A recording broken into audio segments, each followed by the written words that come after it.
everybody, it's Wednesday. Normally I review books by myself, but not today. I have my friend Kathy here with me. Hi. So we're going to be reviewing two books today, one on this channel and one on Kathy's channel, so you can go and find that video in the cards up here and also in the description below. Today on our channel we're going to be reviewing Ramona Blue by Julie Murphy, because it was one of my favorite books that I've read in the last couple of months. And it was a good excuse for me to finally read it, because I picked it up a couple months ago. Yeah, immediately as soon as I saw that, I was like, yes, okay, this is the opportunity to actually have Kathy like on our channel and to do more for your channel, because when we were in California, Sarah and I lacked in the collab area. So Ramona Blue is about a girl named Ramona. Her hair is blue. Her name is not actually Ramona Blue. She is a working class teenager. She's a senior in high school in Mississippi.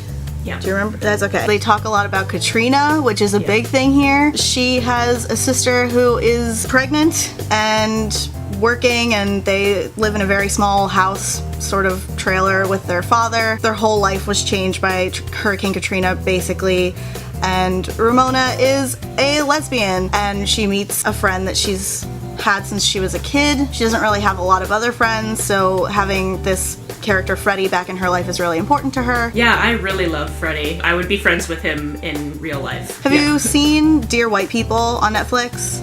Not yet. It's on my very long list of things to watch. There's one actor in the show, he plays Lionel. He reminds me of Freddie physically, just like the way that he physically plays a character reminds me a lot of the way that I read Freddie. Excellent. So, I will already like this show. There you go. I really love Ramona for a lot of reasons. You know, the first being that she's an LGBT main protagonist, and I know, right? she's great. She deals with like a lot of things in her life, and like any teenager, everything is like a big deal, but like it really is for her. It's interesting because like a lot of these books that you'll read, it'll be like, oh, this is the biggest deal ever, but it's something that as an adult reader you know is super trivial. But with her, that's not necessarily the case. Like her socioeconomic status, like the fact that she's a 6'3" woman, that's never gonna go away. A lot of the things that I really liked about Ramona's character is that a lot of her issues deal with control and loss of control. Coming out is a form of gaining control over a part of yourself. And so her being out is something that she has a say in, and she can do what she wants with it. Exactly, and it's something that she's had for such a long time too. Like she came out fairly young and was one of like 3 kids in her school who did. So like she's always had that identity, or not always, but she's had it for so long that it seems very set. And like this is the first thing that most of my high school peers know about me. It's like one of 2 things that anybody that isn't her friend knows about her, and the other one is that she lives in a trailer, which is, as an adult and as somebody that doesn't have a lot of money myself, like that's a stupid thing for high schoolers to judge other students about, but I know that they do. And then speaking of her other 2 friends that are the only ones that are LGBT like in her town, like they're both great.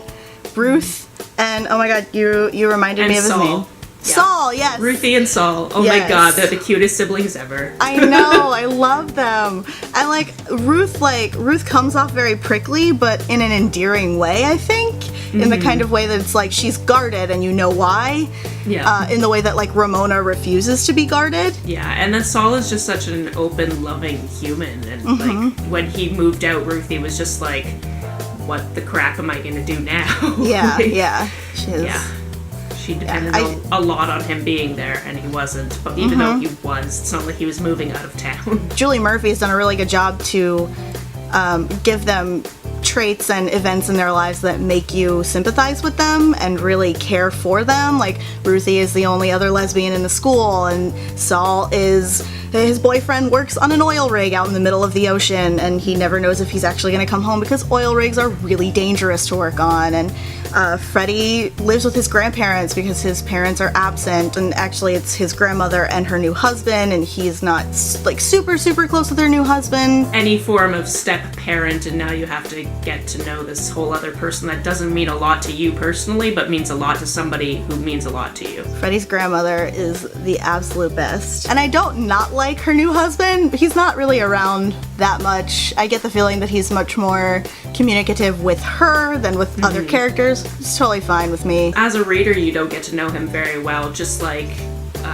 Freddie doesn't get to know him very well. I got like a super introverted vibe off him. If you spend a decent amount of time with him, you get to know him, but like that's not his thing. Especially like the baby shower and he just like goes fishing. I'm like, that's a super old man thing to do. Yeah. One of the biggest things that really got me to read the book was a lot of reviews from specifically lesbians online, and this is not a judgment on lesbians or people that didn't like the book for whatever reason. It's just a response to those reviews mostly. A lot of people were complaining that it was toxic to lesbians because it was about a character who identifies as a lesbian. This is a spoiler alert at the beginning of the book, and by the end of the book is not. There were a lot of people saying that Freddie is the magical straight guy that comes into Ramona's life and changes everything for her, and suddenly she's cured of her gayness, which is not actually what happens in this book.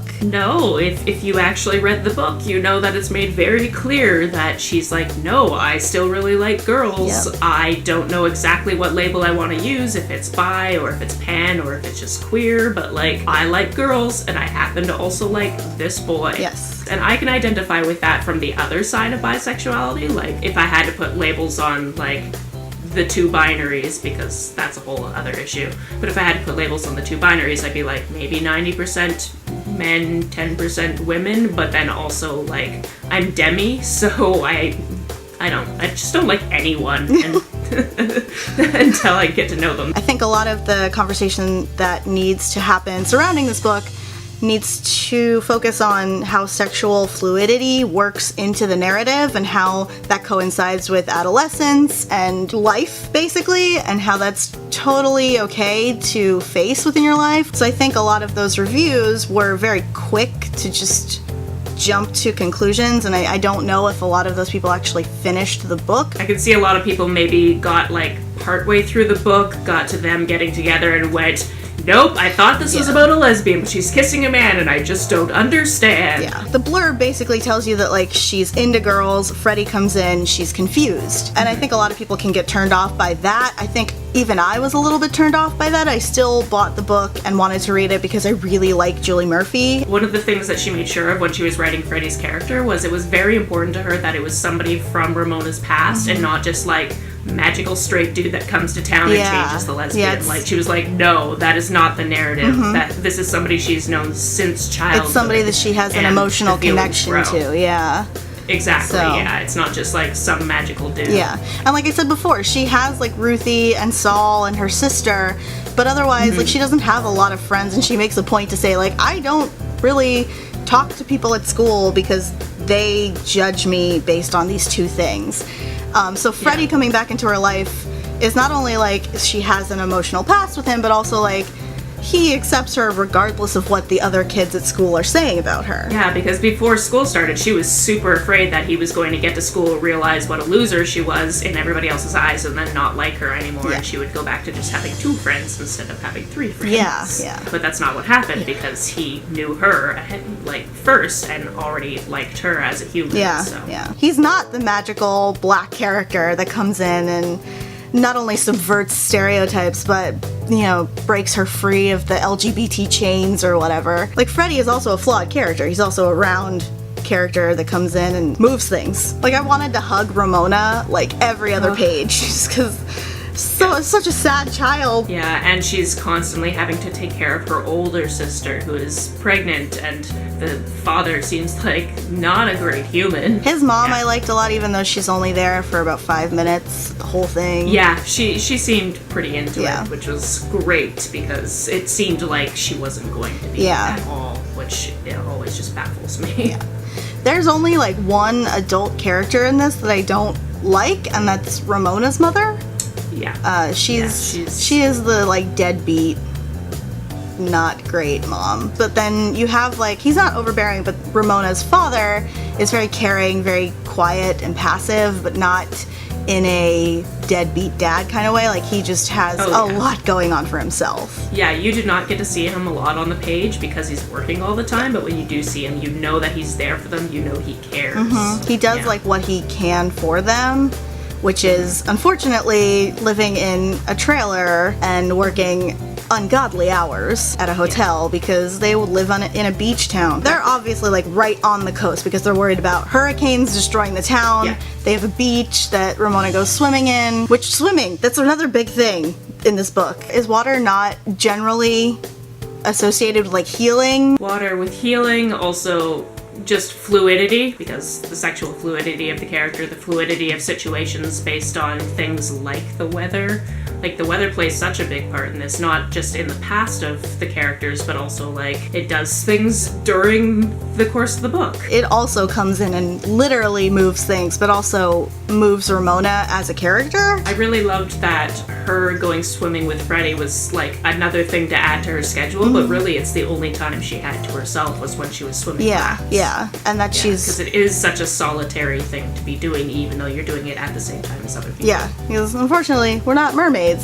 Or at least Ramona's not a mermaid, so she can't like talk underwater. So the weather comes in and moves things and is a sign of fluidity and healing in the way that the characters aren't. And I like that specifically people aren't meant to directly change Ramona as a person. It's not Freddie coming in and being a manic pixie dream boy and saying all these great things to Ramona, making her feel good about herself. It's him just genuinely being a good person. The weather and the pool don't have words and they can't talk to her, so they're not the ones that are telling her to change. It's just that's how it happens. It's just a natural occurrence that happens to her. Over time, like weather does. Yeah, exactly. Any final thoughts? I love this book. And I wrote a very nice review of it on Goodreads, like as soon as I was done reading, just to be like, a lot of these complaints I think are valid in the context of the greater like literary world, not necessarily for this book specifically. Yeah. But I digress. I think as soon as you finished reading this, you were just like, oh my god, this book is so great, everyone needs to read it. And I was like, I will put that on my super long mental list of things to look into, and then saw it while I was on my road trip and went to Powell's, and I was like, that is mine now. Yeah. So those are our thoughts on Ramona Blue, which if you haven't read it, you definitely should. Thank you so much for watching this video. If you liked it, please give it a thumbs up. In the comments below, let us know what your thoughts on Ramona Blue are, if you've read it, or if you've read Dumplin', let me know that as well, because I love Dumplin'. If you're not already subscribed to The Princess and the Scrivener, please do so down below, especially if you'd like to see more videos on Disney, intersectional feminism, pop culture critiques, and more. And if you're not subscribed to Kathy either, go ahead and do that. Her channel is in the cards as well as below in the description. She does lots of booktube videos, so if you like books, definitely follow Kathy. The Scrivener will see you next week.